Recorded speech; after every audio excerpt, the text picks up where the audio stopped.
80-90 വയസ്സുള്ളവർക്ക് വിവാഹം കഴിക്കുന്ന 18ന്റെ പെണ്ണിനെ ആയിരിക്കും.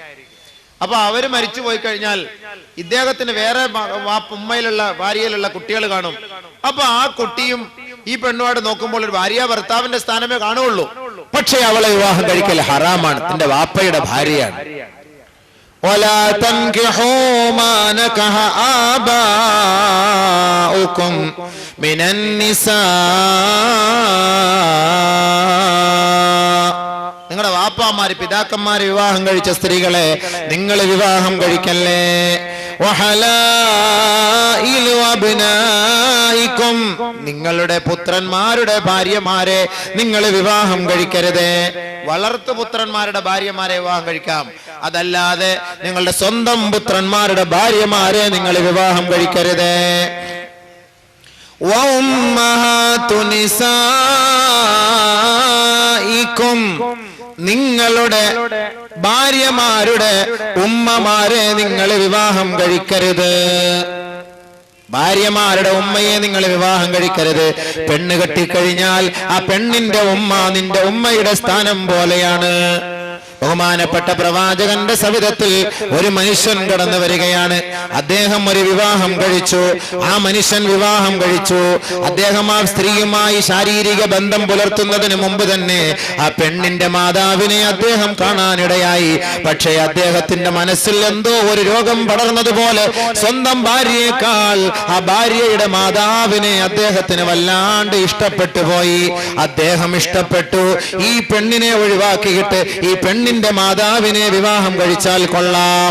റസൂലുള്ളാഹി സ്വല്ലല്ലാഹു അലൈഹി വസല്ലമ തങ്ങൾ നിരോധിച്ചുകൊണ്ട് ഈ ആയത്ത് ഓതി കൊടുത്തുകൊണ്ട് പറഞ്ഞു, നിന്റെ പെണ്ണിന്റെ ഭാര്യ, നിന്റെ പെണ്ണിന്റെ മാതാവ് നിന്റെ മാതാവിന് തുല്യമാണ്.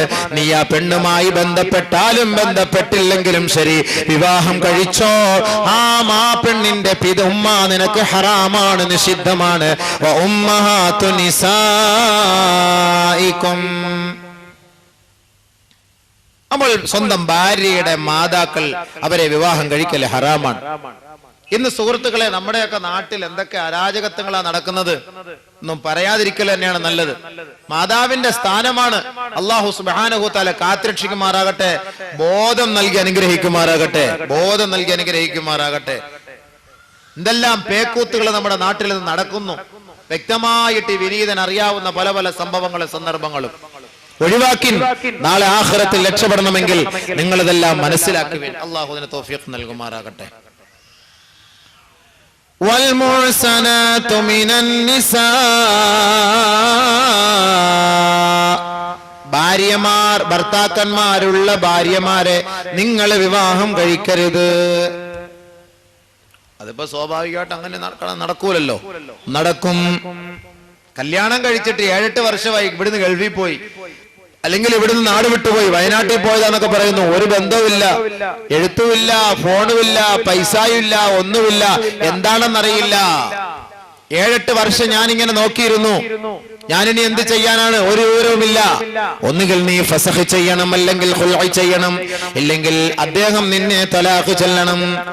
അദ്ദേഹം ഇങ്ങനെ മറഞ്ഞുപോയി. എന്താ ഒരു പിടുത്തവും കിട്ടുന്നില്ലെങ്കിൽ അതിന് ഇസ്ലാമിക വ്യവസ്ഥയിൽ നിനക്ക് അതിന് പരിഹാരം കാണാൻ കഴിയും. ഇസ്ലാമിക പണ്ഡിതന്മാരുമായി, കർമ്മശാസ്ത്ര പണ്ഡിതന്മാരുമായി, ഖാളിമാരുമായി ബന്ധപ്പെട്ടുകൊണ്ട് അതിന് പരിഹാരം കണ്ടിട്ട് മാത്രമേ മറ്റൊരു വിവാഹത്തിലേക്ക് നീ തയ്യാറെടുക്കാവൂ. അല്ല എങ്കിൽ നീ ഒരു ഭർത്താവിന്റെ ഭാര്യയാണ്, ഒരു ചെറുക്കന്റെ ഭാര്യയാണ്. ഒരു കാരണവശാലും നീ ഫസഖ് ചെയ്യാതെ, അവൻ നിന്നെ ഒഴിവാക്കാതെ മറ്റൊരു വിവാഹത്തിലേക്ക് നീ കടക്കരുത്. അത് പ്രത്യേകം ശ്രദ്ധിക്കണം സുഹൃത്തുക്കളെ, സഹോദരന്മാരെ. ഭർത്താക്കന്മാരൊക്കെ നാട് വിട്ടുപോയി വർഷങ്ങളായി, ഒരു വിവരവുമില്ല എന്ന് മനസ്സിലാക്കിയിട്ട്, അതൊരു വിവരമില്ലല്ലോ, അപ്പൊ ഫസഖ് ചെയ്യാറില്ല, ഒന്നും ചെയ്യാറില്ല, നമ്മൾ അടുത്തൊരു വിവാഹത്തിന് വേണ്ടി തയ്യാറാകുന്നു. അത് പാടില്ല എന്ന് പരിശുദ്ധ ഖുർആൻ, ഇസ്ലാം നമ്മെ തെரியപ്പെടുത്തുകയാണ്. അള്ളാഹു മനസ്സിലാക്കാൻ തൗഫീഖ് നൽകി അനുഗ്രഹിക്കുമാറാകട്ടെ. നബി സല്ലല്ലാഹു അലൈഹി വസല്ലമ തങ്ങൾ പറയുകയാണ്, ലാ യുജ്മഉ ബൈനൽ മർഅതി വ അമ്മതിഹാ വ ബൈനൽ മർഅതി വ ഖാലതിഹാ. ഒരു പെണ്ണിനെയും ആ പെണ്ണിന്റെ മാതൃ സഹോദരിയെയും വിവാഹം കഴിക്കാൻ പാടില്ല. ഒരു പെണ്ണിനെയും അവളുടെ പിതൃ സഹോദരിയെയും വിവാഹം കഴിക്കാൻ പാടില്ല. രണ്ടും കൂടെ യോജിപ്പിച്ച് രണ്ടും കൂടെ ഒരുമിച്ച് വിവാഹം കഴിക്കാൻ പാടില്ല. പെണ്ണിന്റെ മാമി, അതല്ലെങ്കിൽ പെണ്ണിന്റെ കൊച്ചുമ്മ, ഇങ്ങനെ രണ്ടുപേരെയും നിങ്ങൾ ഒരുമിച്ച് വിവാഹം കഴിക്കരുത്. وأن تجمعوا بين الأختين إلا ما قد سلف. രണ്ട് സഹോദരിമാരെ ഒരുമിച്ച് നിങ്ങൾ വിവാഹം കഴിക്കാൻ പാടില്ല. രണ്ട് സഹോദരിമാർ ഉണ്ട്, നമ്മുടെ നാട്ടിലുണ്ട്. ഒരു കൂസലില്ലാതെ മുസ്ലിം സഹോദരങ്ങൾ രണ്ട് ഭാര്യമാര്, ആരാണ് സഹോദരിമാരെ ഭാര്യമാരാക്കി ഒരുമിച്ച് കൊണ്ടുപോകുന്നു. ഇത് കാരണ സംസ്കാരമായിരുന്നു.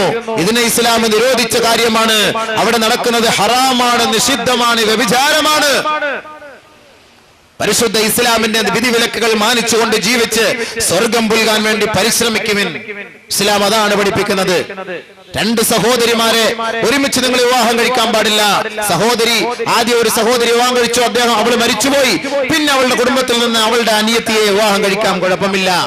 മറിച്ച് രണ്ടുപേരെയും കൂടെ ഒരുമിച്ച് വെക്കാന്ന് പറഞ്ഞാല് അത് നിഷിദ്ധമാണ്.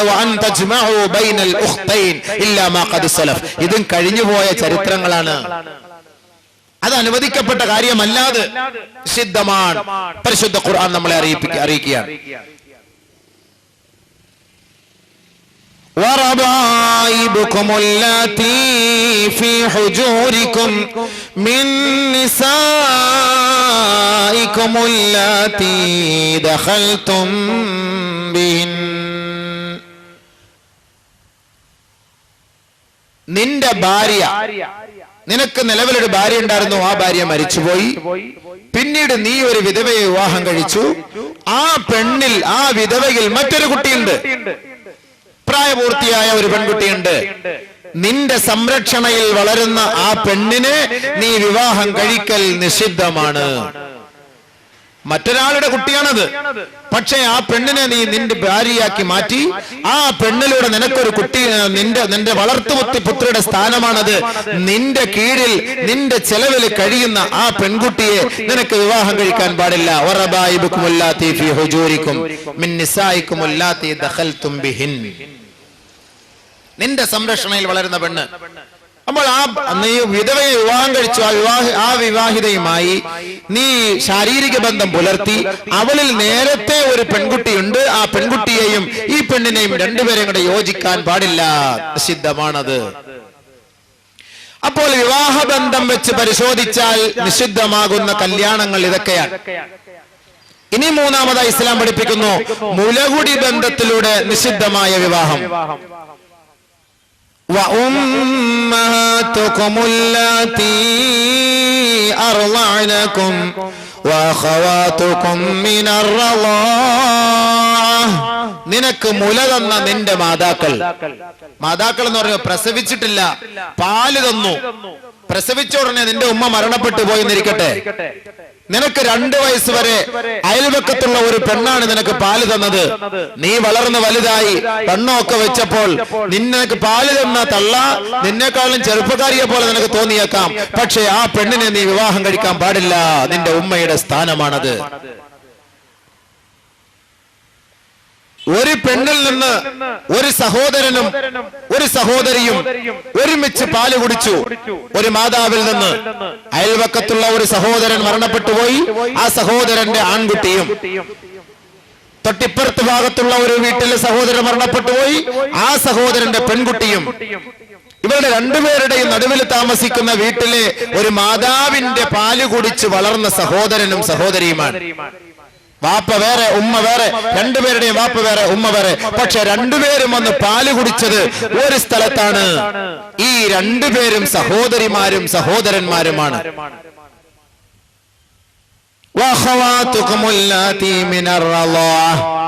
അപ്പോൾ ഈ പെണ്ണിനെ ഈ ചെറുക്കൻ വിവാഹം കഴിക്കാൻ പാടില്ല.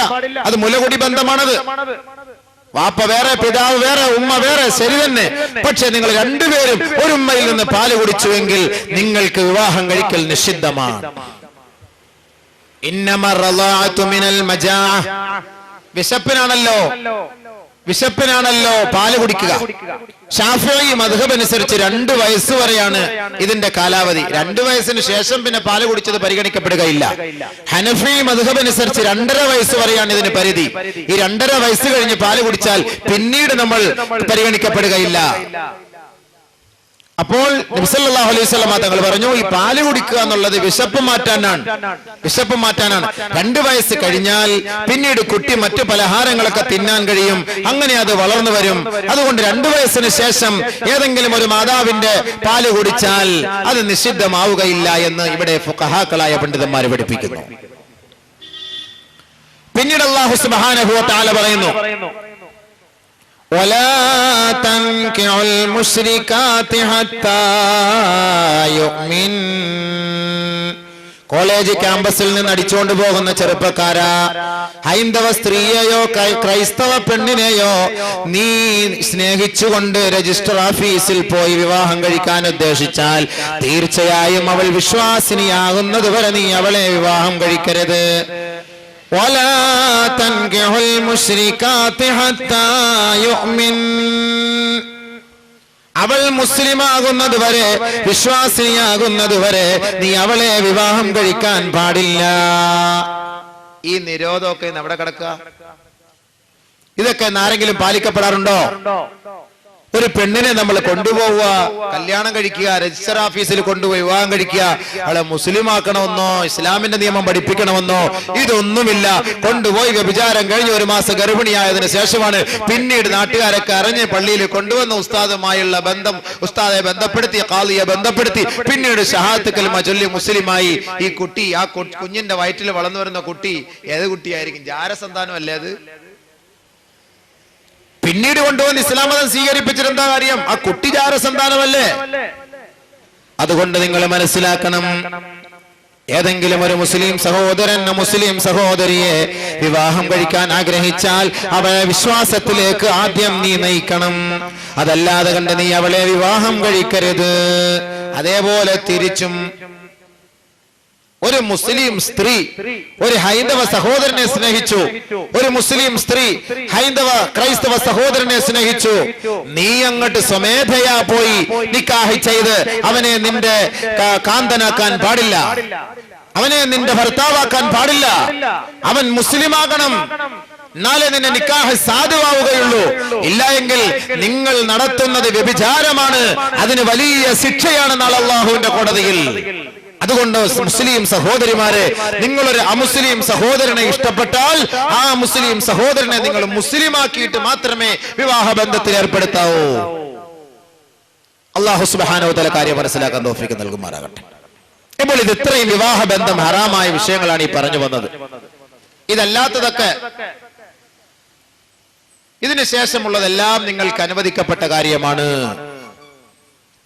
ഇനിയൊക്കെ ചിലപ്പോൾ ഒരുപക്ഷെ അങ്ങ് 1-2 വിട്ടുപോയേക്കാം. അതൊക്കെ ഉലമാക്കളുമായി ചോദിച്ചു പഠിച്ചുകൊള്ളേൻ, മനസ്സിലാക്കിക്കൊള്ളുവിൻ.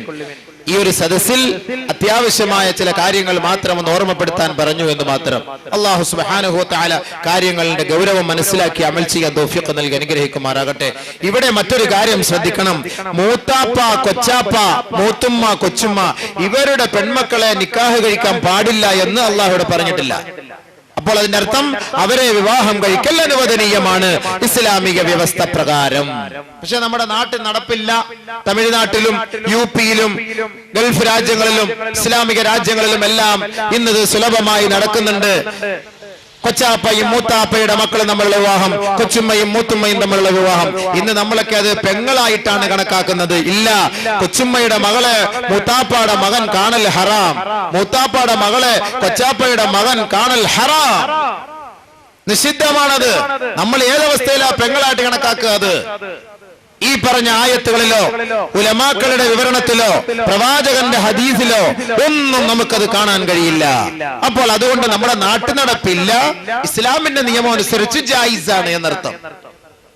ശരി, അപ്പോൾ നമ്മൾ കല്യാണം കഴിക്കാൻ പോവുകയാണ്. ബഹുമാനമുള്ള സഹോദരങ്ങളെ, നിക്കാഹിന്റെ വേദിയിലേക്ക് പെണ്ണിന്റെ വാപ്പ വന്നിരിക്കുമ്പോൾ പെണ്ണിന്റെ വാപ്പയുടെ കൈക്ക് പിടിച്ചിട്ട് ചെറുക്കൻ കുറെ ഉത്തരവാദിത്തങ്ങൾ ഏറ്റെടുക്കുകയാണ്. എന്താണ് ഈ ഉത്തരവാദിത്തങ്ങൾ എന്ന് മനസ്സിലാക്കിയിരുന്നാൽ വൈവാഹിക ജീവിതത്തിൽ ഒരു പൊട്ടിത്തെറിയും ഉണ്ടാവുകയില്ല. വൈവാഹിക ജീവിതത്തിലേക്ക് കടന്ന ദമ്പതികളെ, ഭാര്യമാരെ നിങ്ങൾ പ്രഹരിക്കുമായിരുന്നില്ല, അവളെ നിങ്ങൾ തെറി പറയുമായിരുന്നില്ല. സ്ത്രീധനത്തിന്റെയോ ശാരീരികമായ പീഡനങ്ങളോ കൊണ്ട് അവളെ നിന്റെ ജീവിതത്തിലേക്ക് നീ ആനയിക്കുമായിരുന്നില്ല. ആദ്യമായി നിക്കാഹിന്റെ സദസ്സിൽ വെച്ച് പെണ്ണിന്റെ ബാപ്പയുടെ കൈക്ക് പിടിച്ച് ഉസ്താദന്മാരുടെ നേതൃത്വത്തിൽ, ഖാളിമാരുടെ നേതൃത്വത്തിൽ നിനക്ക് ചൊല്ലിത്തരുന്ന ചില വചനങ്ങളുണ്ടല്ലോ, ആ വചനങ്ങൾ ആരുമായിട്ടുള്ള കരാറാണെന്ന് നീ മനസ്സിലാക്കണം സഹോദരാ. അല്ലാഹു സുബ്ഹാനഹു വ തആല നമ്മോട് കരാറെടുക്കുകയാണ്. വഅഖദ്ന മിൻകും മീസാഖൻ ഗലീളാ. സ്ത്രീകൾ നിങ്ങളിൽ നിന്ന് സുശക്തമായ കരാറാണ് വാങ്ങുന്നത്, സുശക്തമായ കരാറാണ് വാങ്ങുന്നത്. കളിയല്ല, തമാശയല്ല, വിനോദമല്ല, രസമല്ല. ഇതൊരാനന്ദമല്ല, ഇതൊരു സമയം പോക്കലല്ല, ഇത് അല്ലാഹുവുമായുള്ള സുശക്തമായ കരാറാണ്. ഉസൗവിജുക, തന്റെ പെണ്ണിന്റെ പിതാവ് നിന്റെ മുഖത്ത് നോക്കി കൈക്ക് പിടിച്ച് പറഞ്ഞു തരുന്നു, ഉസൗവിജുക അലാ മാ അമറല്ലാഹു തആലാ ബി. ഏതൊരു കാര്യം കൊണ്ടാണോ അല്ലാഹു കൽപ്പിച്ചത്, ആ കൽപ്പനയെ സാക്ഷ്യപ്പെടുത്തി മുൻനിർത്തിക്കൊണ്ട് ഞാൻ നിനക്കെന്റെ പെണ്ണിനെ വിവാഹം കഴിച്ചു തരികയാണ്. എന്താണ് അല്ലാഹു തആല പറഞ്ഞ കൽപ്പന? അല്ലാഹുവിന്റെ കൽപ്പന എന്താണ്? പടച്ചവന്റെ വിധിവിലക്കുകൾ എന്താണ്? അവൻ ജനങ്ങളോട് പറഞ്ഞത്, വിവാഹം കഴിക്കുന്ന പുരുഷന്മാരെ, വിവാഹം കഴിക്കുന്ന ദമ്പതികളെ, സഹോദരന്മാരെ, യുവാക്കളെ, നിങ്ങളോട് പടച്ചവൻ പറയുന്നത് എന്താണ്? മിൻ ഇംസാകിൻ ബിമഅറൂഫിൻ ഔ തസ്രീഹിൻ ബിഇഹ്സാൻ. രണ്ട് കാര്യമാണ് അല്ലാഹു നിന്നോട് വെക്കുന്നത്, നിന്റെ മുന്നിൽ വെക്കുന്നത്. നല്ല രണ്ട് കാര്യമാണ്. പെണ്ണിന്റെ ബാപ്പയുടെ കൈക്ക് പിടിച്ചിട്ട് ചെറുക്ക, കൂസലില്ലാതെ ഉസ്താദ് പറഞ്ഞു തരുന്നത് നീ അങ്ങനെ ഏറ്റുപറയണ്ട. അതിന്റെ അർത്ഥം കൂടി മനസ്സിലാക്കാതെ നീ പറഞ്ഞു പോയാൽ നീ ഈ കരാറ് ചെയ്യുന്നത് അല്ലാഹുവുമായിട്ടാണ്, ജമാഅത്ത് കമ്മിറ്റിക്കാരുമായിട്ടല്ല, ഉസ്താദുമായിട്ടല്ല. പെണ്ണിന്റെ പിതാവിന്റെ കൈക്ക് പിടിച്ച് നീ ചെയ്യുന്ന ആ കരാർ ജഗന്നിയന്താവായ തമ്പുരാനുമായുള്ള കരാറാണ്. ആ കരാർ നീ പാലിക്കപ്പെട്ടില്ല എങ്കിൽ ദുനിയാവിൽ മാത്രമല്ല പ്രത്യുത പരലോകത്തും നീ വഷളായി പോകും, നീ നിന്ദനായി പോകും, പരിഹസിക്കപ്പെടും, നീ വളരെ മോശക്കാരനായി നരകത്തിന്റെ അഗ്നികുണ്ഡാരത്തിലേക്ക് നീ വലിച്ചെറിയപ്പെടും. അതുകൊണ്ട് എന്താണ് പറഞ്ഞു തരുന്നത്? അള്ളാഹുവിന്റെ കൽപ്പനയെ മാനിച്ചുകൊണ്ട് എന്റെ പെണ്ണിനെ ഞാൻ നിനക്ക് വിവാഹം ചെയ്തു തരുന്നു. മിൻ ഇംസാകിൻ ബിമഅറൂഫ്, നല്ല നിലയിൽ എന്റെ മകളെ നീ പോറ്റിക്കൊള്ളാം എന്ന നിന്റെ വാക്കിനെ ഞാൻ മാനിച്ചുകൊണ്ട്. ഇംസാകിൻ ബിമഅറൂഫ്, ഓ തലയൊക്കെ ആട്ടിയിട്ടങ്ങ് ഞാനങ്ങ് ഏറ്റു പറയല്ലേ, എന്നിട്ട് ഇവിടെ കൊണ്ടുവന്ന് ഇടി ഏറ്റു പറയാ. വഅശിറൂഹുന്ന ബിൽ മഅറൂഫ്, നല്ല സമീപനമായിരിക്കണം നിങ്ങൾക്ക് സ്ത്രീകളോട്. അവരോട് നല്ല നിലയിൽ നിങ്ങൾ പെരുമാറണം. അവളെ അടിക്കരുത്, വേദനിപ്പിക്കരുത്, പീഡിപ്പിക്കരുത്, തെറി പറയരുത്, അസഭ്യം പറയരുത്, മുഖത്തടിക്കരുത്. അവള് പാചകം ചെയ്തു തരുന്ന ആഹാരം നീ വലിച്ചെറിയരുത്, അവളെ നിന്ദിക്കരുത്, അവളെ നീ ഒരു കാരണവശാലും വെറുക്കരുത്. വെറുത്ത സംസാരം പാടില്ല എന്ന് പരിശുദ്ധ ഖുർആനിലും പ്രവാചകന്റെ വചനങ്ങളിലും പഠിപ്പിക്കുന്നുവെങ്കിൽ അല്ലാഹു തആല പറയുന്നു, ഇതൊക്കെ ഒരു പെണ്ണിനോട് കാണിക്കേണ്ട ഉത്തരവാദിത്തമാണ്. ഈ ഉത്തരവാദിത്തം നീ നിറവേറ്റിക്കൊള്ളാം എന്ന അല്ലാഹുവിനോടുള്ള കരാറിനെ മാനിച്ചുകൊണ്ട് ഞാനിതാ നിനക്ക് എന്റെ മകളെ വിവാഹം ചെയ്തു തരുന്നു. അപ്പൊ ഇവൻ പറയെന്താ? ഖബിൽതു, ഞാൻ സ്വീകരിച്ചു. എന്നിട്ട് ഇവളെ കുനിച്ചിരുത്തി ഇടിക്കാവോ? ആരോടാ നീ കാണിക്കുന്ന തമ്മാടിത്തരം? അള്ളാഹുവിനോടാണ് നീ കാണിക്കുന്ന വഞ്ചന. ഈ പെണ്ണിനോടല്ല, പെണ്ണിന്റെ ബാപ്പയോടല്ല, അള്ളാഹുമായുള്ള കരാറാണ് നീ പൊട്ടിച്ചു കളഞ്ഞത്. ഈ കരാർ അള്ളാഹു എല്ലാ പ്രവാചകന്മാരിൽ നിന്ന് പോലും എടുത്തിട്ടുണ്ട്.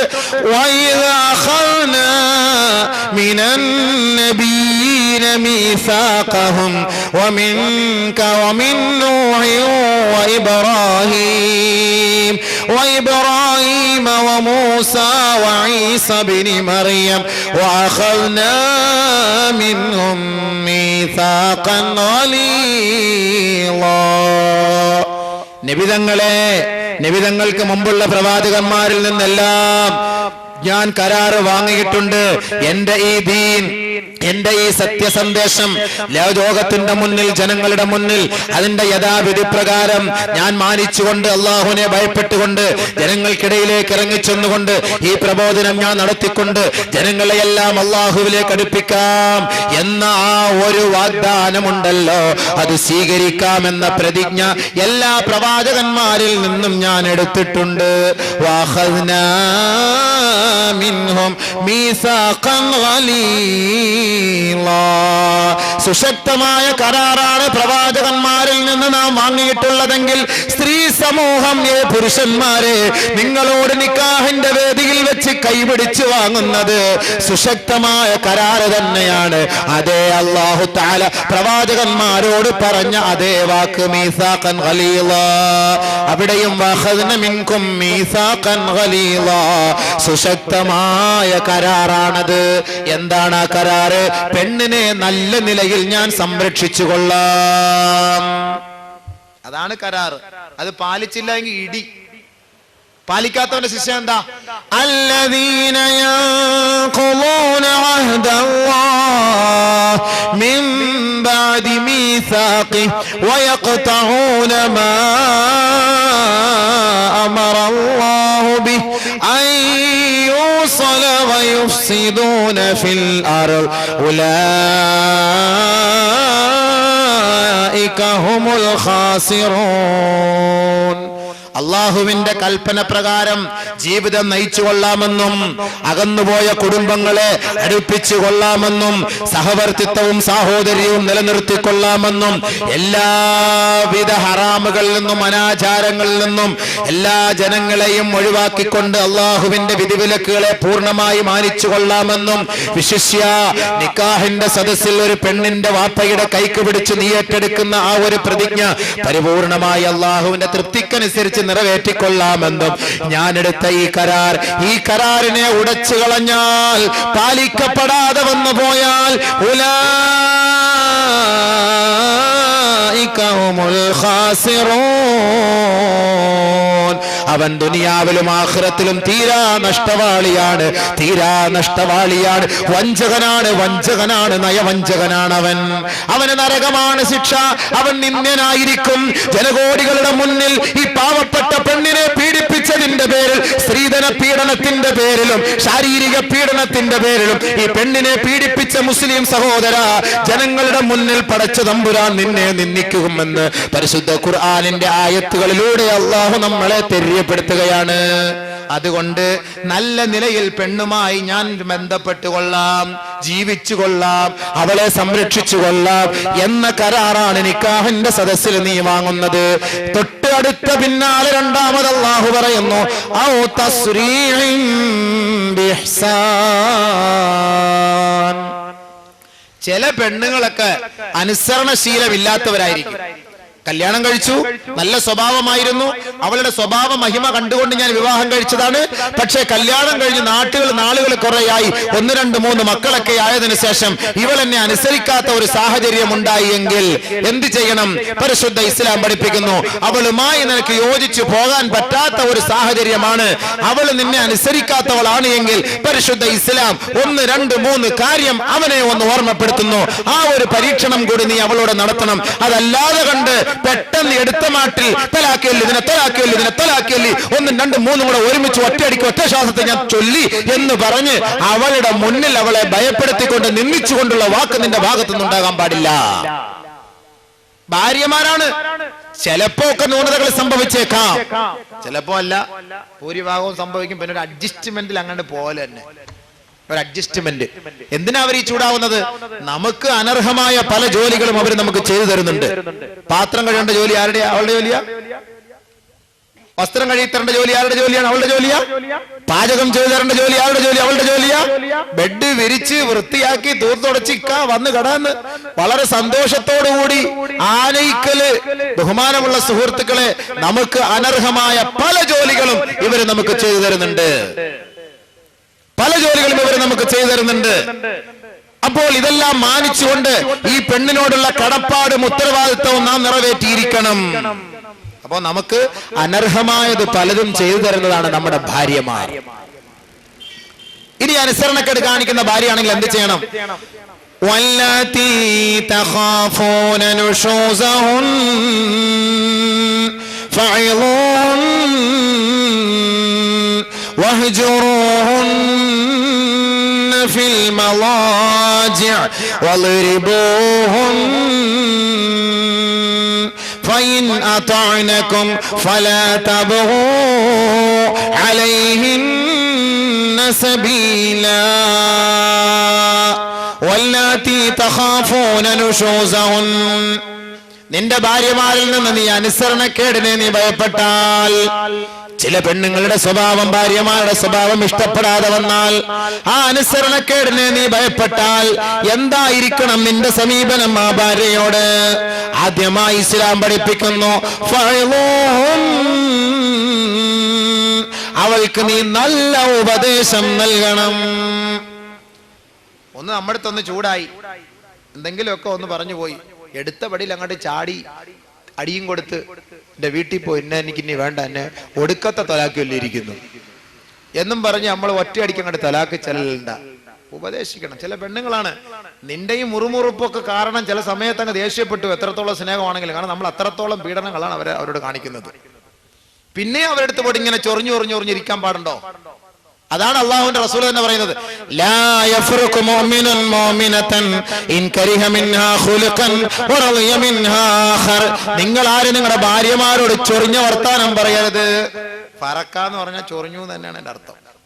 എന്ന് പറഞ്ഞാൽ അവർക്ക് ഇഷ്ടപ്പെടാത്ത ഒരു മൊനങ്ങൽ, ഇങ്ങനൊക്കെ ഒരു ജോലിയില്ല, ഇങ്ങനെ മൊനങ്ങൽ തന്നെ വന്നിരുന്നു. ഇങ്ങനെ എന്തെല്ലാം ബിരിയാണിക്ക് വേണമെങ്കിൽ ബിരിയാണി വെച്ചു കൊടുത്ത്, മട്ടൻ ചാപ്സ് വെച്ചു കൊടുത്ത്, കോഴിയെ ഫ്രൈ ചെയ്ത് കൊടുത്ത്, ചമ്മന്തി രസം വേണമെന്ന് അതും വെച്ച് കൊടുത്ത്, പിന്നെയും മുനങ്ങിക്കൊണ്ടിരിക്കുന്നുണ്ടല്ലോ. ഇങ്ങനൊക്കെ പിന്നെ എന്താ വെച്ച് കൊടുക്കേണ്ടത്? അപ്പൊ അതുകൊണ്ട് അവരെ നമ്മൾ സമാധാനിപ്പിക്കണം, സന്തോഷിപ്പിക്കണം.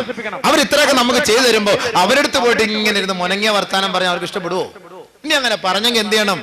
മോളെ സബീന, ഡേ ഞാൻ നിന്റെ ഭർത്താവല്ലടേ, നീ എന്തിനാടെ എന്നോടൊക്കെ ഇങ്ങനെ ചൂടാവുന്നത്? ഉപദേശം.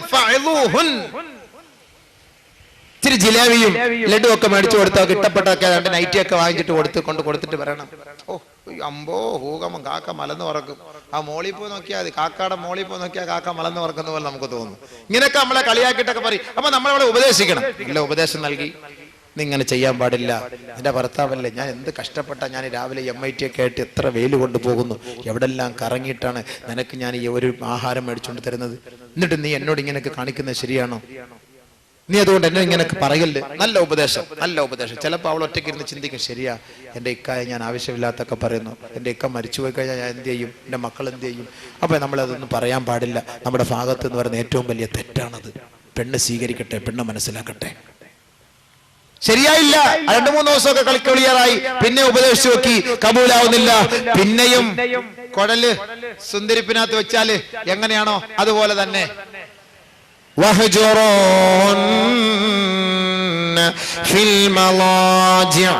കിടക്കയിൽ നിന്ന് മാറിക്കിടക്കണം. കിടക്കയിൽ നിന്ന് മാറിക്കിടക്കണം. വീട്ടിൽ വെച്ച് എന്നെ മിണ്ടാതിരിക്കണം. വീട്ടിൽ വെളിയിറങ്ങി പോകുമ്പോ മിണ്ടിട്ടേ പോകാവേ.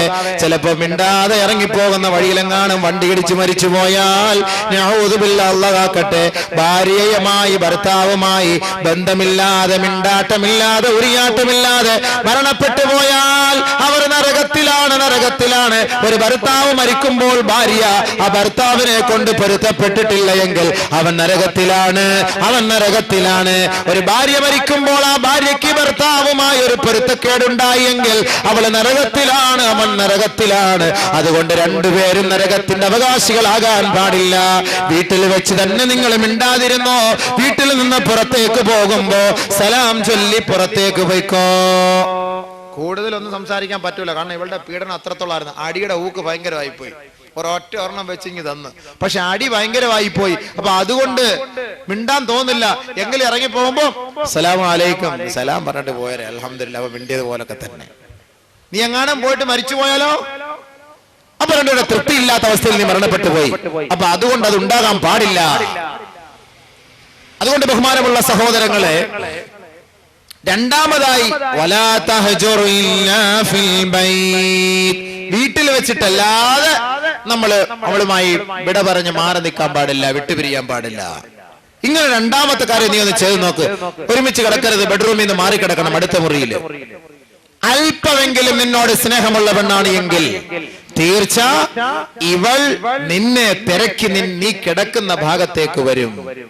10-15 ദിവസം കിടന്നിട്ടും അവക്ക് സുഖം, ഇങ്ങോട്ടെങ്ങും തിരിഞ്ഞു നോക്കുന്നുമില്ല, നമ്മുടെ മുറിയിൽ അവള് കൊട്ടുന്നുമില്ല, അവള് ആള് ഇല്ലെത്തിയാന്ന് തോന്നല്ലോ എന്ന് മനസ്സിലാക്കിയ ഒരു പൊട്ടാസ് കൊടുക്കാം എന്ന് പറഞ്ഞാൽ മൂന്നാമത്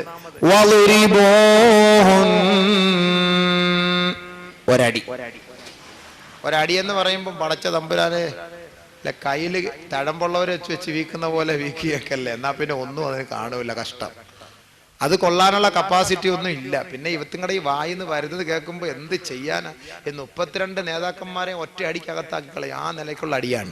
അങ്ങനെ അടിക്കല്ലേ പെണ്ണിനെ അടിക്കല്ലേ. ഗൈറ മുബർരിഹ്, പൊട്ടാത്ത അടി അടിക്കണമെന്നാണ് പ്രവാചകൻ പഠിപ്പിക്കുന്നത്. പൊട്ടാത്ത അടി അടിച്ച് ഇങ്ങനെ കൊണ്ടുവന്നിട്ട് വെച്ചെടുക്കല്ല.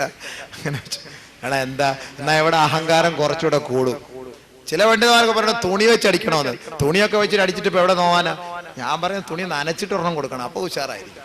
ഇനി നനച്ചിട്ട് കൊടുക്കണമെന്ന് വല്ലതും പറഞ്ഞത് നനവെന്നുള്ളത് മറന്നുപോയോ വിട്ടുപോയോ എന്നറിയില്ല. തുണി വെച്ചിട്ട് അങ്ങോട്ട് അടിച്ചാൽ എന്താ, പൊടി പോലും ഇന്ന് തുണി വെച്ച് അടിച്ചാൽ പോകൂല.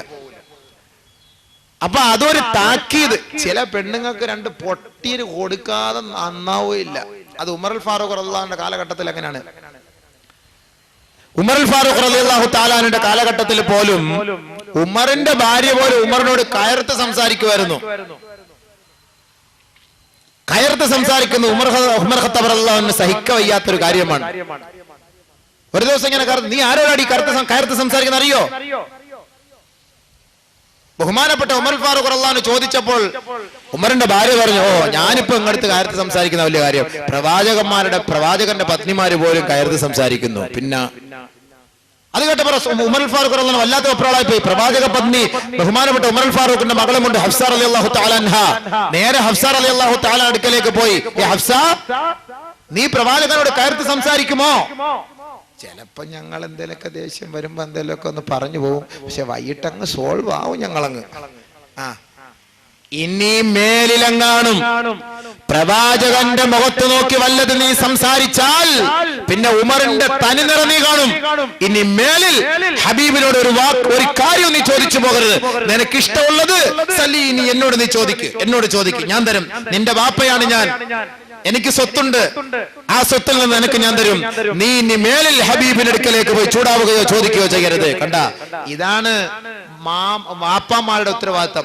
ഭർത്താവിന് നേരെ പെണ്ണ് വല്ല ചാട്ടവും നടത്തിയിട്ട് വീട്ടിൽ വന്നിട്ട് വാപ്പിച്ച അയാളെ എനിക്ക് ഇഷ്ടമല്ല, അയാളെ അടിക്കുന്നു ഇടിക്കുന്നു കുത്തുന്നു ഒക്കെ പറയുമ്പോ ഇയാൾ ഇവിടുന്ന് 5-6 വാടക ഗുണ്ടകളെയും കൊണ്ടുപോയി അയാളെ അടിക്കലല്ല വേണ്ടത്. പെണ്ണിന്റെ പിതാവ് മനസ്സിലാക്കണം ആരുടെ ഭാഗത്തുനിന്ന് തെറ്റെന്ന് മനസ്സിലാക്കണം. ആദ്യം പെണ്ണിന്റെ പിതാവ് അവളെ വിളിച്ച് ഉപദേശിക്കണം, മോളെ കല്യാണമാണ്, ഞാനും പെണ്ണ് കെട്ടിയിട്ടൊക്കെയാ നീ വന്നത്, പക്ഷെ ഞങ്ങളുടെ ജീവിതത്തിൽ ഒരുപാട് അസ്വസ്ഥതകൾ ഉണ്ടായിട്ടുണ്ട്, അതൊക്കെ അഡ്ജസ്റ്റ് ചെയ്ത് ജീവിക്കണം. അതല്ലാതെ സന്തോഷകരമായ ഒരു ജീവിതം ഇവിടെ ലോകത്ത് ആർക്കുമില്ല. പറഞ്ഞുകൊണ്ട് പ്രവാചക പത്നിമാര് പോലും തർക്കമുണ്ടായിട്ടുണ്ട്, അതെല്ലാം അഡ്ജസ്റ്റ് ചെയ്ത് പോയ ചരിത്രമേ നമുക്കുള്ളൂ. അതുകൊണ്ട് നീ കുറച്ച് അഡ്ജസ്റ്റ് ചെയ്യണം, നല്ല ഉപദേശം നൽകി കൊടുക്കണം പിതാവ്. അതല്ലാതെ മകള് വന്ന് നെഞ്ചത്തടിച്ചോണ്ട് 2 കരച്ചിൽ കറിയുമ്പോഴത്തേക്ക് വാപ്പ ഇതും കേട്ടിട്ട് കുറെ വാടക ഗുണ്ടകളെയും കൊണ്ടുപോയി ആ ഭർത്താവിനെ അടിക്കലല്ല സംസ്കാരം. പെണ്ണിനെ ഉപദേശിക്കണം. ഫാത്തിമ റളിയല്ലാഹു അൻഹ അലി റളിയല്ലാഹുവിന്റെ കുറ്റവുമായിട്ട് പോയില്ല റസൂലുള്ളാഹി സ്വല്ലല്ലാഹു അലൈഹി വസല്ലം തങ്ങളോട്. അലി റളിയല്ലാഹുവിന്റെ കുറ്റവുമായി റസൂലുള്ളാഹി സ്വല്ലല്ലാഹു അലൈഹി വസല്ലം ഞാൻ പറയും, രാഷ്കു വന്നക, ഞാൻ എന്റെ വാപ്പാടത്തുങ്ങളെ കുറിച്ച് പറയും, നിങ്ങൾ എന്നോട് അത്രയ്ക്കും പീഡനങ്ങളാണല്ലോ കാണിച്ചു. ഒന്നുമില്ല, എന്തോ ഇത്തിരി കയർത്തൊന്ന് സംസാരിച്ചു.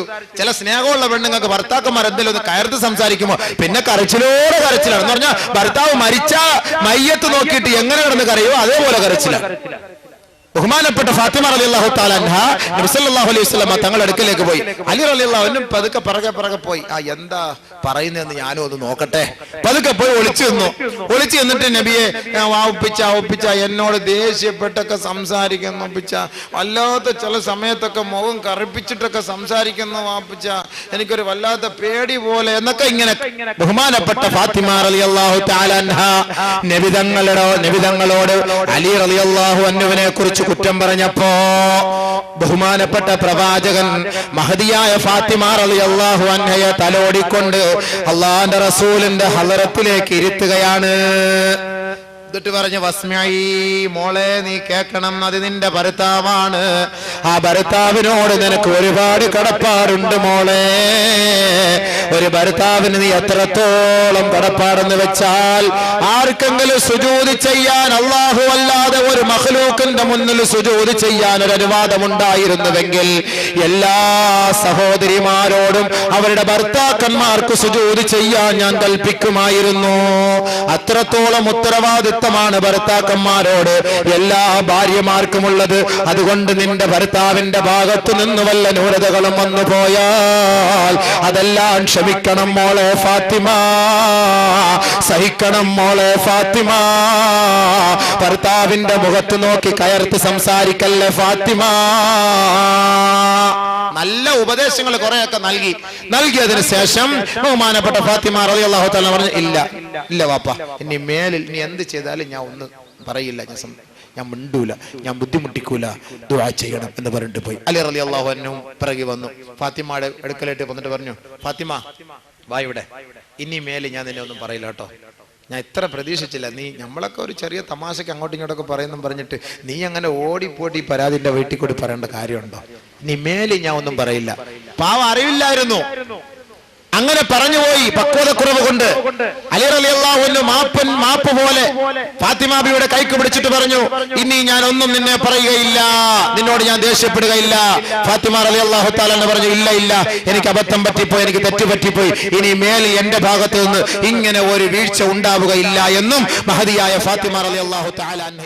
ചില പെണ്ണുങ്ങൾ അടിച്ചാലും തൊട്ടാലൊക്കെ ഭയങ്കര പേടിയാ. ബഹുമാനപ്പെട്ട ഉമർ അൽ ഫാറൂഖ് റളിയല്ലാഹു തആല അൻഹു ഇങ്ങനെ സ്ത്രീകളെ കയർത്ത് സംസാരിക്കുന്നത് കണ്ടുകൊണ്ട് ഇലാ ഹളറത്ത് റസൂലില്ലാഹ്, അല്ലാഹുവിന്റെ റസൂലിന്റെ ഹളറത്തിലേക്ക് വന്നിട്ട് പറയുകയാണ്, യാ റസൂലല്ലാഹ് വഇർനൻ നിസാഉ അലാ അസ്വാജിഹിൻ. നബിയേ, തങ്ങളുടെ ഭർത്താക്കന്മാരുടെ മേൽ തങ്ങളുടെ ഭാര്യമാർ കയർത്ത് സംസാരിക്കുന്നു നബിയേ, അതുകൊണ്ട് ഞങ്ങൾക്ക് അവരെ അടിക്കാൻ അനുവാദം നൽകണം യാ റസൂലല്ലാഹ്. ഫറഖസ റസൂലുള്ളാഹി സ്വല്ലല്ലാഹു അലൈഹി വസല്ലം ബിളർബിഹിന്ന. സ്ത്രീകളെ അടിക്കാൻ അല്ലാഹുവിന്റെ റസൂൽ അനുവാദം നൽകി. പക്ഷേ അടിയങ്ങ് കൂടിപ്പോയി, ഗതിയില്ലാത്തടിയായി പോയി. ഒരു ദിവസം റസൂലുള്ളാഹി സ്വല്ലല്ലാഹു അലൈഹി വസല്ലം തങ്ങൾ മദീനയുടെ വീട്ടിൽ നിന്ന് പുറത്തേക്ക് പോയ സമയം പാതിരാ സമയത്ത് തിരിച്ചു വരുമ്പോൾ ലഖദ് താഫ ബി ആലി ബൈത്ത് റസൂലില്ലാഹി സ്വല്ലല്ലാഹു അലൈഹി വസല്ലം നിസാഉൻ കസീറുൻ യഷ്കൂന അസ്വാജഹുൻ. ബഹുമാനപ്പെട്ട ആയിഷ ബീവി മാത്രമാണ് വീട്ടിലുള്ളത്. റസൂലുള്ളാഹി സ്വല്ലല്ലാഹു അലൈഹി വസല്ലം തങ്ങൾ പുറത്തേക്ക് പോയി. മടങ്ങി വന്നപ്പോൾ റസൂലുള്ളാഹിന്റെ വീടിന്റെ ഉമ്മറപ്പടി മുഴുവനും സ്ത്രീകളാൽ വലയം ചെയ്യപ്പെട്ടിരിക്കുകയാണ്. ബഹുമാനപ്പെട്ട പ്രവാചകൻ ആയിഷ ബീവിയോട് ചോദിച്ചു, എന്തേ ആയിഷ, ഈ സ്ത്രീകളെല്ലാം ഈ പാതിരാത്രി എന്റെ വീടിനെ വലയം ചെയ്തിരിക്കുന്നത്? ബഹുമാനപ്പെട്ട ആയിഷ റളിയല്ലാഹു അൻഹ പറയുകയാണ്, യാ റസൂലല്ലാഹ്, ഇവരുടെ ഭർത്താക്കന്മാർ ഇവരെ അടിക്കുന്നു എന്ന പരാതി പറഞ്ഞുകൊണ്ട് ഈ പാതിരാ സമയത്ത് അങ്ങയുടെ വീടിനെ വലയം ചെയ്തിരിക്കുന്നത്. അല്ലാഹുവിന്റെ റസൂൽ പറയുകയാണ്, പരസ്യമായി പ്രഖ്യാപിച്ചു, ഏ ഹിജാസിന്റെ ഉടമകളെ, ഹിജാസിന്റെ മക്കളെ, ലോകത്തെ മുസ്ലിം സഹോദരാ, നിങ്ങളാരും നിങ്ങളുടെ ഭാര്യമാരെ അടിക്കല്ലേ. അങ്ങനെ അടിക്കുന്നവൻ ലൈസ ഉലൈക ബിഖിയാരിഹിം, അവരിൽ നല്ലവരെ അല്ല, അവർ നികൃഷ്ടരാണ്, നെറികെട്ടവരാണ്. അതുകൊണ്ട് നിങ്ങളുടെ ഭാര്യമാരെ നിങ്ങളാരും അടിക്കല്ലേ എന്ന് ആരംഭപ്പൂവായ മുത്ത് മുഹമ്മദ് മുസ്തഫ സല്ലല്ലാഹു അലൈഹി വസല്ലം അള്ളാന്റെ റസൂൽ പറഞ്ഞു കൊടുത്തു, നിങ്ങൾ ആരും അടിക്കല്ല കേട്ടോ, നിങ്ങൾ ആരും അടിക്കല്ലേ. നബി തങ്ങൾ പറയാണ്, ഒരു രാത്രി 70ഓളം പെണ്ണുങ്ങളാണ് പരാതിയായിട്ട് വീട്ടിൽ വന്നത്. പാതിരാത്രി ഭർത്താക്കന്മാർ അടിക്കുന്നു എന്ന് പറഞ്ഞിട്ട് പരാതിയുമായി 70ഓളം പെണ്ണുങ്ങൾ, സ്ത്രീകൾ. ആലോചിച്ച് നോക്കി, എന്തായിരിക്കും അടിയപ്പോ? റസൂലുള്ളാഹി സ്വല്ലല്ലാഹു അലൈഹി വസല്ലമ തങ്ങൾ ഭാര്യയോടുള്ള കടപ്പാടിന്റെ പേരിൽ വീണ്ടും പറഞ്ഞു, ലാ യജ്ലിദു അഹദുക്കും ഇംറാതഹു ജൽദൽ അബ്ദ്, അടിമയെ അടിക്കുന്നത് പോലെ നിങ്ങൾ ആരും നിങ്ങളുടെ ഭാര്യമാരെ അടിച്ചു പോകരുത്. സുമ്മ യുജാമിഉഹാ ഫീ ആഖിരിൽ ലൈൽ, ഭാര്യയെ അടിച്ച് മൃഗീയമായ നിലയിൽ വേദനിപ്പിച്ച് വീടിന്റെ ഏതെങ്കിലും ഒരു മൂലയിൽ ചവിട്ടി താഴ്ത്തിക്കിട്ട് അവന്റെ ശാരീരിക വികാരം പൂർത്തിയാക്കാൻ പാതിരാ കഴിഞ്ഞ സമയത്ത് വേദന കൊണ്ട് മല്ലിടുന്ന പെണ്ണിനെ പിടിച്ച് മലർത്തിക്കിടത്തി അവളുമായി ശാരീരിക ബന്ധം പുലർത്താൻ നാണമില്ലേ എന്ന് ലോകൈക ഗുരു മുഹമ്മദ് മുസ്തഫ സല്ലല്ലാഹു അലൈഹി വസല്ലം അവന്റെ ആവശ്യത്തിന് അടിച്ചങ്ങോട്ട് ഒതുക്കിയിട്ട് പിന്നെ കൊണ്ടുപോയിട്ട് ശാരീരിക ബന്ധം പുലർത്താൻ നാണമില്ല. എനിക്ക് അടിക്കരുത് ഒരു ഭാര്യയെയും ഒരു പെണ്ണിനെയും. അങ്ങനെ നിനക്ക് നിന്റെ ഭാര്യയുമായി യോജിച്ചു പോകാൻ കഴിയില്ല എങ്കിൽ ഈ പീഡന മുറകളെല്ലാം ഒഴിവാക്കി ഇസ്ലാമിക വിധിപ്രകാരം മതപ്രകാരം നിയമനിർമ്മാണ പ്രകാരം തസ്രീഹിം ബിഇഹ്സാൻ നല്ല നിലയിൽ നീ അങ്ങോട്ട് ഒഴിവാക്കിയേ, നല്ല നിലയിൽ ഒഴിവാക്കിയാലേ. അതല്ലാതെ പീഡിപ്പിക്കാനോ പരസ്യപ്പെടുത്തി നാട്ടുകാരെ മുഴുവൻ panchayat, municipality, police station, SP office, രാജ്യത്തിന്റെ എല്ലാ ഓഫീസിലും ഈ പെണ്ണിനെ കൊണ്ട് കയറിയിറങ്ങി വർഷങ്ങളായി 8 വർഷമായി ഇവിടെ എനിക്ക് ഒഴിവാക്കി തരാൻ പറഞ്ഞിട്ട് ആരും ഒഴിവാക്കി തരുന്നില്ല, എനിക്കൊരു പെണ്ണ് കെട്ടാനും പറ്റുന്നില്ല, ആകെ ഇടങ്ങേറുണ്ട് അവലും കഞ്ഞിന്നും പറഞ്ഞിട്ട് നാട്ടുകാരുടെ മുഴുവനും മുന്നിൽ, അന്യപുരുഷന്മാരുടെ മുഴുവനും മുന്നിൽ ഈ പെണ്ണിനെ പൊക്കിക്കൊണ്ട് നീ നടക്കരുത് എന്നർത്ഥം. യോജിക്കാൻ പറ്റൂലേ? ഉപദേശിച്ച് നോക്കുക, അടിച്ചു നോക്കുക, മാറി നോക്കുക. നടക്കൂല എങ്കിൽ പതുക്കെ ഇസ്ലാമിക നിയമപ്രകാരം ഖാദിമാരുടെ മുന്നിൽ പോയിട്ട് അവളെ അങ്ങോട്ട് നല്ല നിലയിൽ തസ്രീഹും ബിഇഹ്സാൻ, നല്ല നിലയിൽ അള്ളാഹും റസൂലും പറയുന്ന നിലയിൽ മാന്യമായ നിലയിൽ അവളെ നീ അങ്ങോട്ട് ഒഴിവാക്കുക. ഈ കരാറാണ് കല്യാണത്തിന്റെ ദിവസം പെണ്ണിന്റെ പിതാവിന്റെ കയ്യിൽ കൈവച്ചുകൊണ്ട് ചെറുപ്പക്കാരെ നിങ്ങൾ എടുക്കുന്ന കരാർ, ഈ കരാർ നിങ്ങൾ ഉടച്ചു കളഞ്ഞാൽ അള്ളാഹുവിന്റെ കോടതിയുടെ മുന്നിൽ നിന്ദ്യനായി തലകുനിച്ചു നിൽക്കേണ്ടി വരും. പടച്ചവൻ കാക്കട്ടെ. ഈ കരാറെല്ലാം പറഞ്ഞു പൂർത്തിയാക്കിയിട്ടാണ് അൽ ഫാത്തിഹ ഓതുന്നത്. ഫാത്തിഹായ ഒരു സാക്ഷ്യം. ഇതാണ് കല്യാണം. കല്യാണം കഴിഞ്ഞ മാത്രയിൽ രണ്ടാമതായി ചെയ്യേണ്ട ഉത്തരവാദിത്വം ചെറുക്കന്റെയും പെണ്ണിന്റെയും കൈക്ക് പിടിച്ച് മംഗളാശംസ നേരലാണ്. എന്താ മംഗളാശംസ? ഓരോ പാർട്ടിക്കാരും അവരുടെ പത്രങ്ങൾ കൊണ്ടുവന്ന് ഇങ്ങനെ വായിക്കും മംഗളാശംസ. അത് കുറെ സാഹിത്യ വാക്കുകളൊക്കെ ചേർത്തുകൊണ്ട് മംഗളാശംസകൾ നേരുന്നു. ഇല്ല, ഒരു പെണ്ണിന്റെ കൈക്ക് പിടിച്ച് പെണ്ണുങ്ങൾ പറയട്ടെ, അയ്യുഹസ്സൗജാൻ ബാറകല്ലാഹു ലകുമാ വബാറക അലൈകുമാ വജമഅ ബൈനകുമാ ഫീ ഖൈരിൻ വആഫിയ. നവവരന്റെ കൈക്ക് പിടിച്ച് സുഹൃത്തുക്കൾ പറയട്ടെ, കല്യാണത്തിന് വന്ന സഹോദരങ്ങൾ പറയട്ടെ, അയ്യുഹസ്സൗജാൻ ബാറകല്ലാഹു ലകുമാ വബാറക അലൈകുമാ വജമഅ ബൈനകുമാ ഫീ ഖൈരിൻ വആഫിയ. അതാണ് ഉസ്താദുമാർ ഫാത്തിഹ ഓതി ദുആ ചെയ്യുമ്പോൾ 3 പ്രാവശ്യം പറയുന്നത്, അയ്യുഹസ്സൗജാൻ, ഓ നവവധൂവരനേ, ബാറകല്ലാഹു ലകുമാ, നിങ്ങൾക്ക് രണ്ടുപേർക്കും അല്ലാഹു ബർക്കത്ത് ചെയ്യട്ടെ, അനുഗ്രഹം ചൊരിയട്ടെ. വബാറക അലൈകുമാ, നിങ്ങളുടെ ജീവിതത്തിലും അല്ലാഹു അനുഗ്രഹം ചൊരിയട്ടെ. വജമഅ ബൈനകുമാ ഫീ ഖൈരിൻ വആഫിയ, സന്തോഷകരമായ ജീവിതം നയിക്കാൻ അല്ലാഹു നിങ്ങൾക്ക് രണ്ടുപേർക്കും തുണ നൽകട്ടെ, തൗഫീഖ് നൽകട്ടെ. വജമഅ ബൈനകുമാ ഫീ ഖൈരിൻ വആഫിയ, അതാ പറഞ്ഞത്. ഇതാണ് മംഗളാശംസ. എല്ലാവരുടെ കൈക്ക് പിടിച്ചും പറയണം. ഇത് ചെറുക്കന്മാരുടെ കൈക്ക് പിടിച്ച് കല്യാണത്തിൽ പങ്കെടുക്കുന്ന ഒരാള് പോലും പറയും നമ്മൾ കണ്ടില്ല. പിന്നെ പറയും കൈ കൊടുത്തിട്ട്, ഹായ് ഹായ് അളിയ, അങ്ങനുണ്ട്, ഇതല്ലേ പറയുള്ളൂ. കൈക്ക് പിടിക്കുക. പെണ്ണോ ആ സമയത്ത് അല്ലാ, പെണ്ണ് അവിടെ ഇരുന്നാണ്ട് കൺമശി ഇവിടെ പന്നിക്കാട്ട മുള ഇവിടെ ഇത്തിരി വിട്ടുപോയല്ലോ, പന്നിക്കാട്ട ഇത് ഇങ്ങോട്ട് ഇവിടെ കഷ്ടപ്പെട്ട് ദുആ ചെയ്യാ ഇവക്കും ഇവനും വേണ്ടിട്ട്. ഇപ്പൊ ഇവനൊരു കൂസലില്ലാതെ ഈ കൈയൊക്കെ ഇങ്ങനെ തൊഴയുടെ മുകളിലോട്ട് വെച്ചിട്ട് കിടക്കുന്ന പറഞ്ഞ് ഞാൻ ആട്ടിക്കൊണ്ടിരിക്കലാണ്. ഉത്തരവാദിത്തം വേണ്ടേ? ആമീൻ പിടിക്കുമ്പോ നിനക്ക് വേണ്ടി ഇത്രയും പേര് ആമീൻ പിടിക്കുന്നത്, ആമീൻ പറയുന്നത്, നിനക്ക് വേണ്ടി ദുആ ചെയ്യുന്നു. എന്താണ്? ഇന്നലെ വരെ നീ ഏതോ കാടൻ ജീവിതം നയിച്ച് ഇന്ന് നീ ഒരു ഇസ്ലാമിക ജീവിതം നയിക്കാൻ വേണ്ടി കാലെടുത്ത് വെച്ചു. അങ്ങനെ നീ ഒരു ഭാര്യയും ഭർത്താവുമായി കഴിഞ്ഞു. നിങ്ങൾ രണ്ടുപേരുടെയും ജീവിതത്തിൽ എല്ലാവിധ ഖൈറും ബർക്കാത്തുകളും അല്ലാഹു ചൊരിഞ്ഞു തരുന്നതിന് വേണ്ടി ഞങ്ങൾ ഇത്രയും പേരെ സാക്ഷ്യപ്പെടുത്തി നിനക്ക് വേണ്ടി പ്രാർത്ഥിക്കുമ്പോൾ നീ കുറച്ച് കൈകളൊക്കെ ഉയർത്തി ഭവ്യതയോടുകൂടി അല്ലാഹുവിന്റെ മുന്നിൽ നെറ്റിയൊക്കെ ഒന്ന് കുനിച്ചുകൊണ്ട് നീ കരഞ്ഞുകൊണ്ട് ആമീൻ പറ. നിങ്ങളൊന്ന് ശ്രദ്ധിച്ചു നോക്കി. നിങ്ങൾ കല്യാണ വീട്ടിൽ പോകുമ്പോ ഈ ചെറുക്കന്റെ കൈ ആമീൻ എവിടെയാ കൈ ഇരിക്കുന്നത്? ഇനിയെങ്കിലും നോക്കൂ. ആർക്ക് വേണ്ടിയാ ദുആ ചെയ്യുന്നത്? നമുക്ക് വേണ്ടിയാ. ചങ്ങാതി നിനക്ക് വേണ്ടിയാ ദുആ ചെയ്യുന്നത്. നീ ഒന്ന് കാര്യമായിട്ട് ആമീൻ പറ. നീ കാര്യമായിട്ട് ആമീൻ പറയാതെ ഞങ്ങൾ മാത്രം പറഞ്ഞിട്ട് എന്താ കാര്യം? നീ കാര്യമായി ആമീൻ പറയാത്തത് കൊണ്ടാണ് കല്യാണം കഴിഞ്ഞ് 5-6 ദിവസം കഴിഞ്ഞിടം മുതൽ അടിയും വെള്ളപ്പൊക്കവും തുടങ്ങുന്നത്. കാര്യത്തിന് തുടക്കം അവിടെ നിന്നാണ്. കാരണം ബർക്കത്ത് കിട്ടിയില്ല, ഖൈറായ നിലയിൽ അള്ളാഹു നിങ്ങളെ ഒരുമിപ്പിച്ചിട്ടില്ല. നീ ആമീൻ പറയാത്ത കൊണ്ടാണ്. അതുകൊണ്ട് ആത്മാർത്ഥമായി ആമീൻ പറ. കൈകൾ ഉയർത്തിപ്പിടിച്ച് പടച്ചവനെ തെറ്റായി പോയല്ലോ, ഞാൻ കഴിഞ്ഞ ജീവിതങ്ങൾ ചെയ്ത തെറ്റുകൾ എല്ലാം നീ മാപ്പാക്കി ഈ ഒരു നല്ല കുടുംബ ജീവിതം, അള്ളാഹുവെ ഭാസുരമായ ജീവിതം നിനക്ക് തൃപ്തിപ്പെട്ട നിലയിൽ അത് നടത്തി മുന്നോട്ട് കൊണ്ടുപോകാൻ തൗഫീക്ക് തരാൻ വേണ്ടി ആത്മാർത്ഥമായി ഒരു തുള്ളി കണ്ണുനീര് വീഴട്ടെ നിന്റെ കൈകളിലേക്ക്. അൽഹംദുലില്ലാ, ആ കുടുംബ ജീവിതം അള്ളാഹു ബർക്കത്തിലാക്കും.